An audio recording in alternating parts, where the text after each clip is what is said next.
Greetings, my name is Jack Youngs, and I'm Vice President of the Sag Harbor Historical Society, located right here on Main Street. I'm standing on the porch of the Annie Cooper Boyd House, the home of the Sag Harbor Historical Society. I have in my hand a book written by Dorothy Ingersoll Zaykowski. It's called Sag Harbor, The Story of an American Beauty. This book tells the story of Sag Harbor from its earliest times when the Indians occupied the land, to the arrival of the English in the early 1600s from Massachusetts Bay and New Haven colonies. It tells about our whaling industry that we are so famous for, the arrival of the railroad in 1870 that came directly to Sag Harbor from New York City, the factories and the businesses here, the people who lived here, those who fought in the many wars from the Revolution to the Civil War to World War II. I met Dorothy when I became a trustee of the Historical Society about 10 years ago. She is the ultimate historian.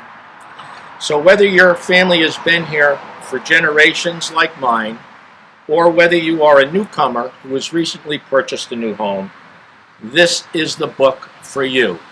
Sag Harbor, The Story of an American Beauty by Dorothy Ingersoll Zaykowski. Let me now read a passage from Dorothy's book.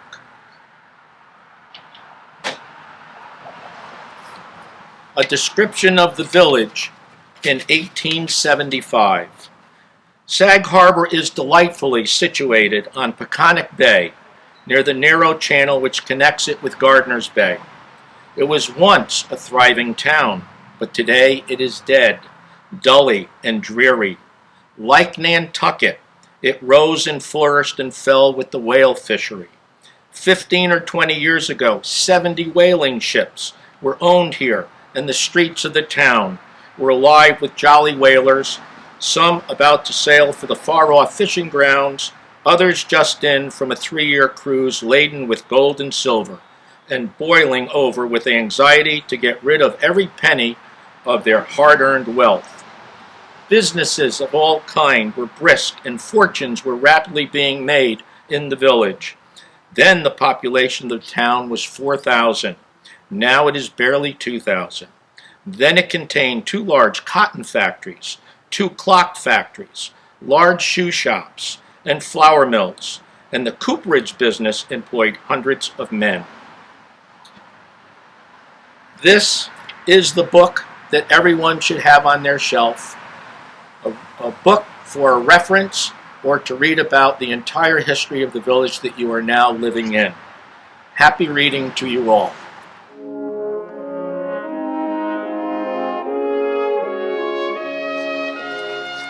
My name is Alison Bond, and I'm a former trustee of the Sag Harbor Historical Society.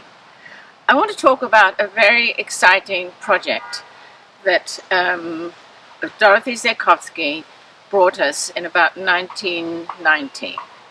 I was a trustee then, Dot was, and so was Pace Barnes. And at one meeting, Dot said, "I've been working on a book." Pace and I, who are both book editors and in the book publishing business, looked at each other and said, "Show it to us." Everybody else raised their eyebrows. So in about 2 weeks after that, Dot came to my house carrying 3 paper shopping bags in which were the contents of her book. Let me explain a little bit. She'd been working for nearly 10 years on this because she was in the history room of the library. And she had access to all sorts of fact-based events, people and that kind of thing. Newspapers, letters, all sorts of things that people had written and were in the library. And she'd been carefully going through all this to try and make some kind of a thread about Sag Harbor, that the material was so good and so fresh and so objectively presented that we would love to do a fact-based book. Dot was an absolute gem to work with. She was always prepared, she was very diligent, very attentive to detail. So it took almost a year to edit, copy edit, and prepare all the parts that go into making a book. Because there was a planned party to celebrate the book. But not just that, the books were being delivered by boat to Long Wharf, and then we were going to parade up Main Street with Dot and pull in here and have a party. So we got it published, and as you probably will remember, it was a fantastic party on this very lawn with a very big tent. Dot, Pace, Joe. We arrived by horse and carriage out there, and the ladies were in their dresses in front, and we had a first-rate party. I think most of the village was here, and we sold out the first printing in the first weekend. We're in a fourth printing now, and believe it or not, after nearly 30 years, it's still selling. And I think that is because what Dot chose to do to show the village through the lives of the people who live here, and their lives, their wives, their activities, their shops and that kind of thing, rather than some disembodied historical observation. I think that's why people always find something in this book, and it's chock full of information. I'd like to read a short excerpt from Dorothy's book. It's from part 2, chapter 3. For 12 long hours, the fire of 1845 raged out of control, until nothing remained of the lower part of the village but rubble and ashes. From the end of the wharf to the brick buildings halfway through the business district, stores on both sides of Main Street stood no more. The east side of Division, as far as Rector, was gone, and both east and west Water Streets, cooperages, blacksmith shops, and chandleries were completely wiped out. Through some miracle, no lives were lost. The village was in an unbelievable state of chaos. The long, bleak winter lay ahead, and with it a period of hardship and despair. But through it all, the early residents' courage and determination prevailed, and 2 years later, Sag Harbor, phoenix-like, rose again from the ashes. Hi, I'm Brian Boyan, former editor and publisher of the Sag Harbor Express, and I remember very well when the book Sag Harbor and American Beauty first came out. We were asked by the Historical Society at the Express to help preview it and help build up some interest for its release in September of 1991. We ran, probably for about 2 or 3 months, excerpts from the book on our front page. It was an effort to try to help people understand the history of Sag Harbor and then to also boost interest in the book. This was all leading up to a celebration that was planned for the last week in September. It was all built around the release of Dorothy Zaykowski's book. So the Historical Society organized a horse and wagon, draft horses with a carriage, that was to meet a packet ship on Long Wharf. And on the packet ship that was coming into the harbor were cases and cases of the book Sag Harbor-and American Beauty. And there was a small parade that accompanied it. They did historic tours throughout the village in a wagon pulled by horses, which I thought was a lot of fun.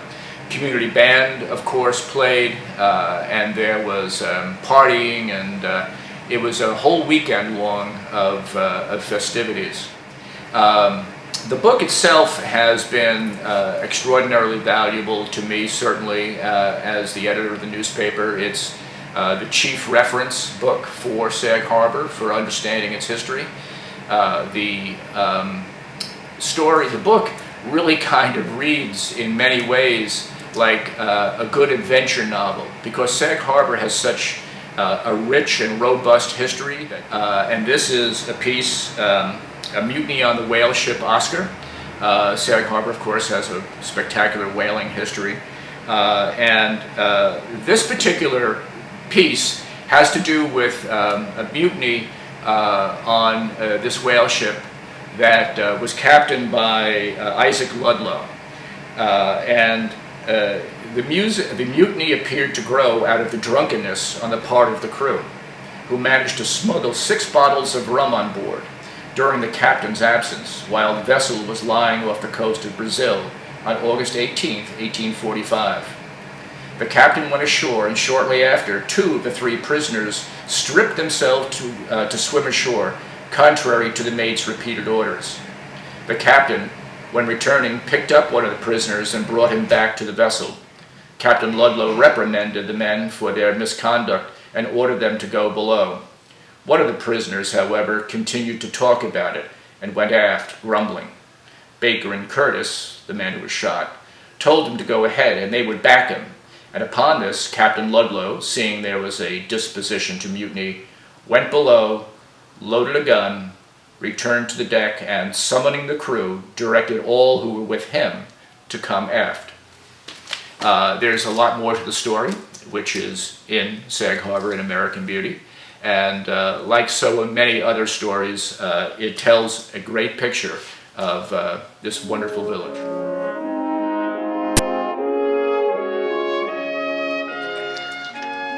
Dorothy Zaykowski introduced herself to us when my husband Dave and I joined the church, the Old Whalers Church behind me, 41 years ago. She welcomed us warmly to our new spiritual home. Within a year, I had joined the historical committee of the church. The committee had been organized several years earlier, and Dot was a founding member. Sag Harbor, the story of an American beauty, is an incomparable source of information about Sag Harbor and the Old Whalers Church. Besides being a devoted and enthusiastic researcher, Dot has a genuine, good-natured sense of humor.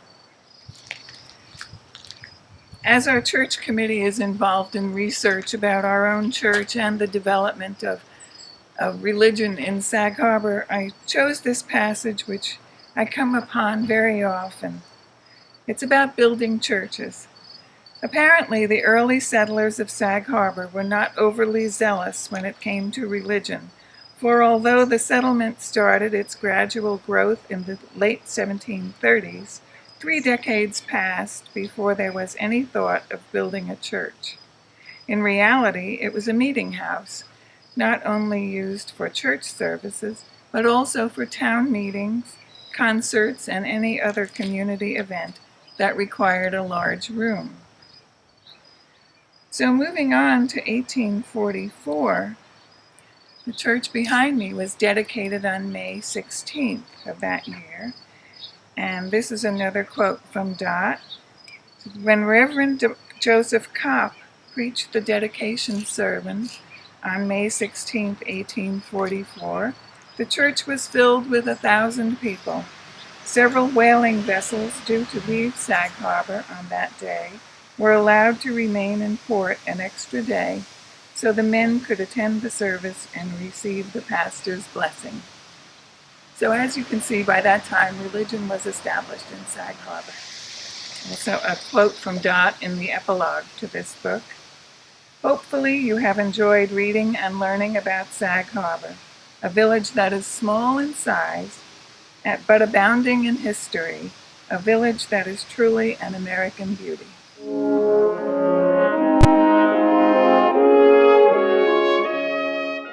Composed correctly. Well, this is a great opportunity to talk about a wonderful lady, Dorothy Zaykowski, who I have both known and benefited from her good works over a period, I couldn't believe it when I looked back, but 40 years. Because I first came to Sag Harbor as an architect for a proposal for the conversion of the Bolivar Watch Case building. And so I had to do the history of the building and make a case for the conversion to residential. And that was the first time I sort of ran into the historic room at the John Germain Library, which Dorothy had organized, and then our biggest project together. And the key thing frankly, in all of Sag Harbor was that there was a lot of talk of Menard Lefebvre having done, very well-known architect of the time, particularly in Greek Revival, of having done any number of works in Sag Harbor, but they were all attributed to, not confirmed. And so Dorothy and I ended up in a sort of two-pronged approach in that historic structures report. There was a key letter from Edward Merrill, a young man who was working in the construction, and he wrote in that letter of the arrival of Menard Lefebvre at the site, and that was willed to the John Germain Library, the letter, but there was no connection between Merrill and the family. There was no provenance. So Dorothy immediately built the chain of possession and the authority of that letter, that with the letter, which Dot had established the provenance, that this was in fact absolutely done by Menard Lefebvre. So that was quite an important element for the whole village. And of course that historic structures report resulted in the building being named a National Historic Landmark, way beyond just the village of Sag Harbor, which is on the National Register. At the time, this was the third National Historic Landmark on the East End, and Dot had a lot to do with that.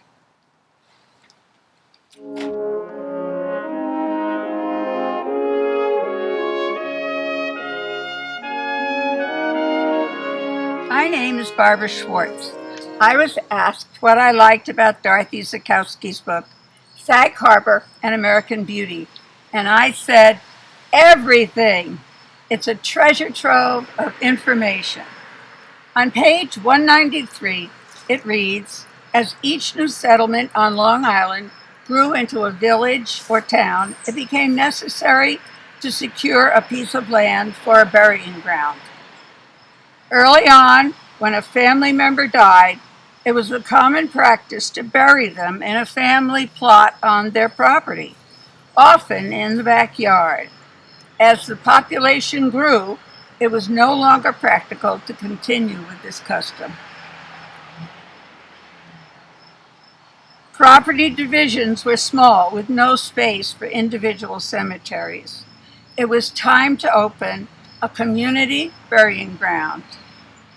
In 1997, I was introduced to Dot when I joined the Old Burial Ground Committee. We spent 3 years mapping, and this is the map, and documenting the tombstones in the cemetery. Dot showed me how to make the inscriptions readable by taking a little mud and rubbing it across the stone. After wiping the mud away, the letters would suddenly become readable. Just the other day, I contacted Dot for information on a house I was researching. It turned out that she used to go to the store that was part of the house when she was a young girl. She knows her history, and I am so glad to know her.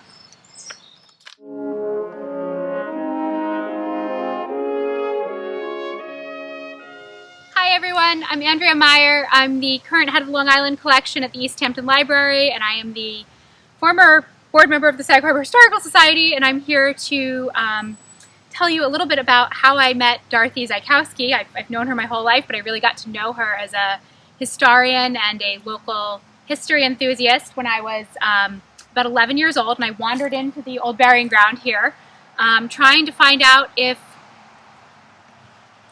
the Wade family if Catherine Wade really had her first child at 11 in 1807. I thought that was a little bit hard to believe as an 11-year-old. She did not. She was 21. Somebody did their math wrong. But we're here with the unnamed infant son that kind of brought me closer to Dorothy in a very meaningful way. And I thought it would be really nice to read a passage about the Wades from Dorothy's book, Sag Harbor and American Beauty.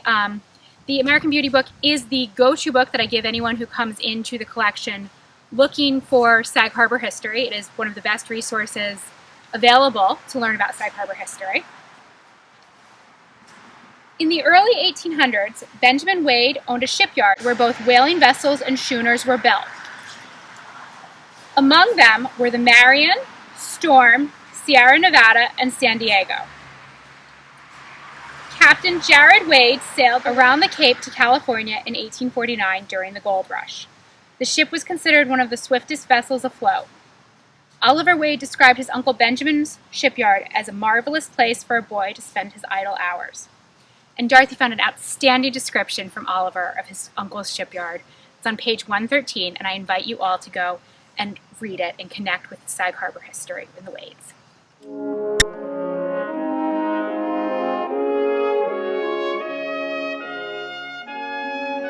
Hi, my name is Tony Garrow. We are putting together a tribute to Dorothy Zaykowski, who we all know and love. Retired man, retires. He and his wife are hanging out 24/7. She gets a little annoyed with him because he's hanging around all the time. My wife, smart woman, she says, I gotta find something to get him interested in something other than following me around.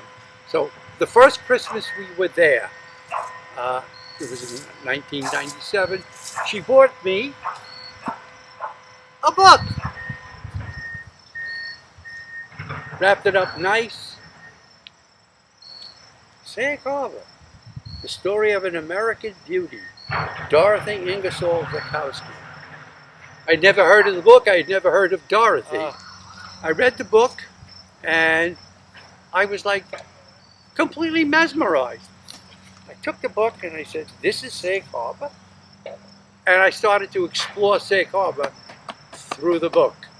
And I got completely captured by Sag Harbor. I became a captive of Sag Harbor. Then one day I was working for the Southampton Trails Preservation Society on the trail, almost to the edge of where I should be, and I put this prod down, and I feel something hard there. I said, what? And I looked down and I couldn't see anything, so I started brushing it off, and up comes this. As you can see, is half of a tombstone. So I'm saying to myself, wouldn't it be great if I could find the history of that tombstone? I said, if there's this half in my hands, there's got to be the other half somewhere else. So I took it to Dorothy. Who else? And she said, well, there's writing on it. She said, leave it with me for a while. She said, and I'll see what I could find out. She had it for maybe 3 or 4 weeks. She calls me up and says, I've got some information for you. All of that writing is Dorothy's, in which she has the whole tombstone, what it was, history of the Whitneys a little bit, and a map of where the tombstone can be found in Oakland Cemetery. So I said, Dorothy, I said, that's really above and beyond what I expected. We came here, the both of us, and this is what we found. This, and that. The Whitney grave on here, that's what it is, the Whitneys. Mother and father, Charles, son, and Adelia, the daughter. What's on that tombstone, except for the rose here, is exactly what's on this. You know, that's how Dorothy and I felt a lot closer to Dorothy as I felt closer to the Whitneys, and I went with her with all my historic problems. By the way, I do tours of Sag Harbor, and whenever I would get hung up on something or needed some help with something, Dorothy was there. And every time I met with her, she devoted her attention to me, no matter what she was doing. I want to read you one passage from her book, which also opened up a new world for me. On page 101, let me read you the first paragraph. I won't read the whole thing, of what she wrote about Polly Sweet. Other than Mrs. Russell Sage, little has been documented about the women of Sag Harbor. Yet there were some whose courage and determination were outstanding and who overcame insurmountable odds to reach their goals.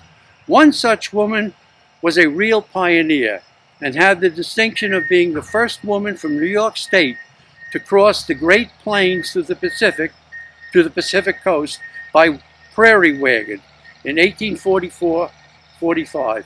Her name was Polly Sweet. And then I went on to read what else she had to write. The story of an American beauty. That's how I've always felt that Dorothy is to me. She is the American beauty behind the book.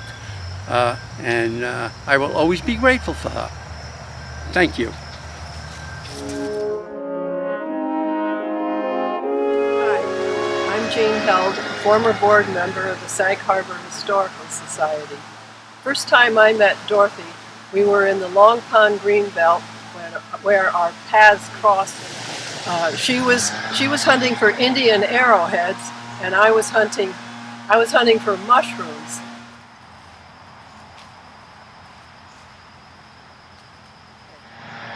Fast forward to 2007.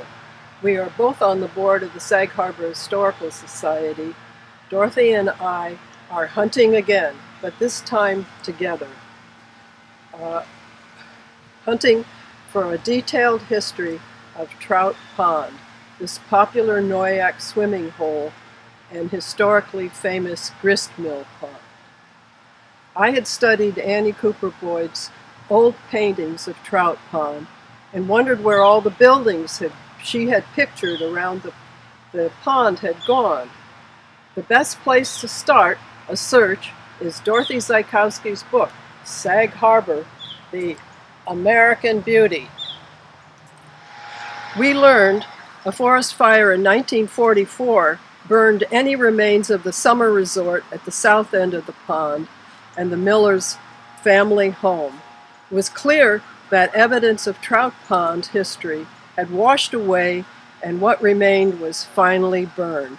So for Dorothy and I, the hunt was on. Dorothy soon found in the Sag Harbor Express of 1885 a report that great improvements had been made to the resort at the south end of Trout Pond, including the addition of a whale's giant jawbone near the bowling alley. I then wondered if it was like hunting for a needle in a haystack, if we could find that this whale's jawbone at Trout Pond could be the one we now walk under at the Whaling Museum. Next scene. And this is why I say Dorothy is a magnet attracting Sag Harbor history. Dorothy was sitting at her desk at the Historical Society. She turned to the bookshelf and reached for a children's tour book of Sag Harbor that told a story of Trout Pond. After a long pause, she began to read. You want to see something? He pointed to two 13-foot bones that were mounted on either side of the doorway, forming an arch at the top. What are they? Asked Meg. Those are the jaw bones of a whale, the mother replied. He must be a big one, declared Woody, the mother again. These whale bones used to stand at Trout Pond, where they did have bowling alleys, and men often amused themselves carving their initials in between games. So there you have it. Dorothy's magnet found the needle in the haystack of Sag Harbor history.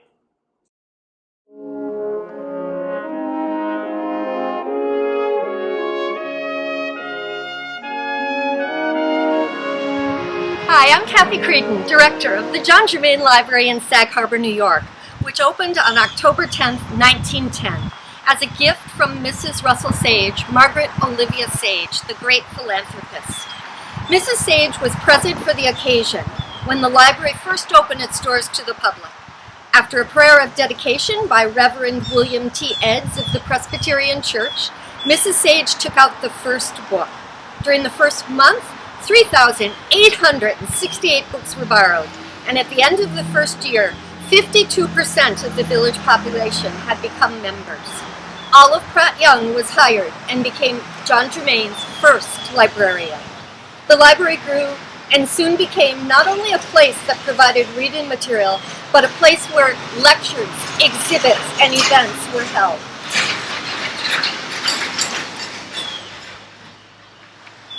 In later years, the library continued to grow, and today still serves Sag Harbor and the vicinity, providing services for young and old alike. I'm honored to be part of the string of strong women who've worked to make this library the wonderful community center this is, including Dorothy Zaykowski, who once worked here and is the author of Sag Harbor, An American Beauty. The book was so important to us that when we reopened our doors in 2016 after a restoration, this was the book we carried in a book brigade from our temporary space a quarter-mile away. Hand by hand, over 1,000 people carried this book back to us. This book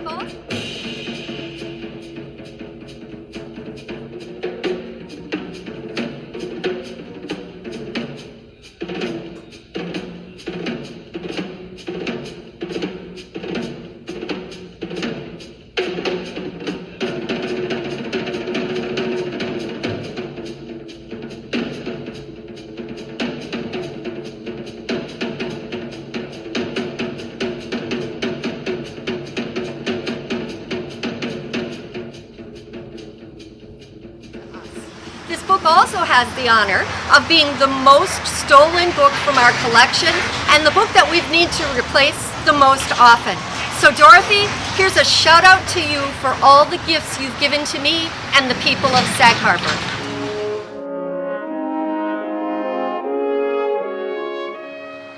Good afternoon.